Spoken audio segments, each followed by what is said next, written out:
ជួយសាសនាបាត់ហើយសាច់ឈឹងអត់តែញោម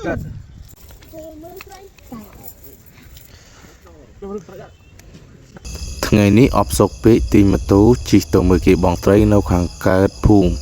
សម្រាប់ផ្លូវនេះផងដែរគឺចាប់ពីរដូវវស្សាមកកន្លងផុតទៅ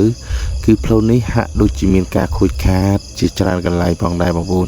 មានកន្លែងខ្លះដល់ថ្នាក់ដាច់ផ្លូវកន្លែងខ្លះក៏ជិតដាច់សម្រាប់ថ្ងៃនេះផងដែរគឺយើងបានទៅមើលគេនៅខាងកើតអូពេលនេះគឺយើងបានមកដល់អូដែលគេបងត្រីឲ្យគ្រាន់តែមិនទាន់ដល់នៅកន្លែងបងត្រីនេះជាផ្លូវចូលយើងជិះចូលទាំងអស់គ្នា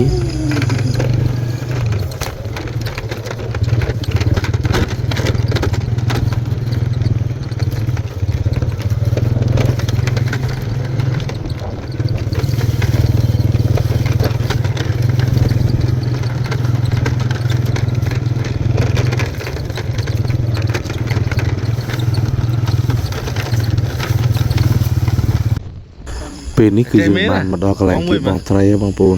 ហើយក្មួយខ្ញុំវាថាគេចេះបងខ្ញុំក៏បោយក្មួយខ្ញុំបងឲ្យមើលដល់ពេលបងទៅបងប្អូនហ្នឹងគ្មានបែកអីទេវាគ្មានចេះបងអីទេវាចេះតែអួតទេសម្រាប់ថ្ងៃនេះគឺយើងមកទស្សនាគេទេយើងអាចបានចុះទៅជួយបងគេទេព្រោះខ្ញុំក៏មិនប្រកែជាខាងរោត្រីបងសំណាញ់អីប្រហែលដែរបងប្អូនហើយយើងក៏កលេចឃើញក្រងគេគឺយើងបើកក្រងគេមើលទៅ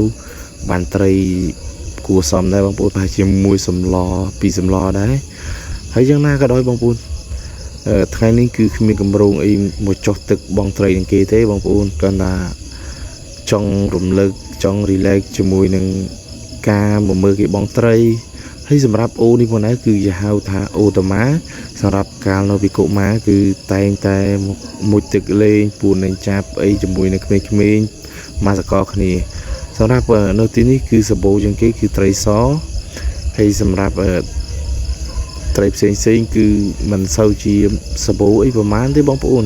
យើងដឹងស្រាប់ហើយព្រោះនៅតំបន់ខាងយើងនេះមិនមែនជាតំបន់ទន្លេមិនមែនជាតំបន់ស្ទឹងនេះគ្រាន់ជាតំបន់អូធម្មតាធម្មជាតិមួយឆ្នាំយើងអាចរកត្រីបានសម្បូរតែមួយពេលពីរពេលអីចឹងបងប្អូនវាមិនមែនជាតំបន់ដែល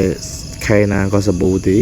ហើយខែនេះគឺជិតដល់ខែរដូវរំហើយផងដែរទឹកចាប់ផ្ដើមស្រកក៏ចាប់ផ្ដើមបងត្រូវបដើដូចគ្នាហើយពេលនេះក្មួយខ្ញុំក៏គេបានដោះត្រីដែងនិយាយពីរឿងត្រីដែងនេះបងប្អូនអើយកាលពីក្មេងធ្លាប់មានបទពិសោធន៍មើលត្រីដែងគឺដេកយំដូចស្អីចឹងបងប្អូនហើយពេលនេះក្មួយខ្ញុំគឺគេជាអ្នកចាប់ត្រីដែងថ្ងៃមុនឮថាត្រីកញ្ចុះមុតគេដែរហើយគេក៏ស្រែកយំដូចរនីលដីអញ្ចឹងបងប្អូនពេលនេះធ្វើអញក្លាហានអីណាចាប់ត្រីដែងការពិតទៅត្រីដែងគឺមុតឈឺជាងត្រីកញ្ចុះពេលវេលានេះគឺពេលវេលាដែលយើងទៅវិញហើយនេះជាបងប្អូនម៉ូតូដែលគាត់មករកត្រីគ្រប់គ្នាហើយយ៉ាងណាក៏អ្នកខ្លះក៏បានអ្នកខ្លះក៏មិនបានហើយពេលនេះគឺយើងចេញទៅវិញហើយបាយបងប្អូន